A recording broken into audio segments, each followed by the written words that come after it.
প্রয়োজনীয় 10টি আরবি ভাষা শিখে নিন। আনা কয়েস শব্দের অর্থ আমি ভালো আছি। কেফ হালেক শব্দের অর্থ কেমন আছো। আনা নুম শব্দের অর্থ আমি ঘুমাচ্ছি।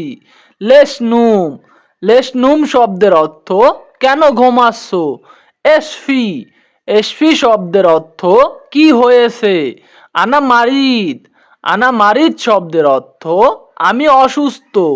ইজি হারারা শব্দের অর্থ জ্বর আসছে। মিতা ইজি শব্দের অর্থ কখন আসছে। বুকরা ইজি শব্দের অর্থ আগামীকাল সকালে। আনা আসিফ শব্দের অর্থ আমি দুঃখিত। বন্ধুরা, ভিডিওটি ভালো লাগলে একটি লাইক করে চ্যানেলটি সাবস্ক্রাইব করে আমাদের সাথেই থাকতে পারেন। ধন্যবাদ সবাইকে।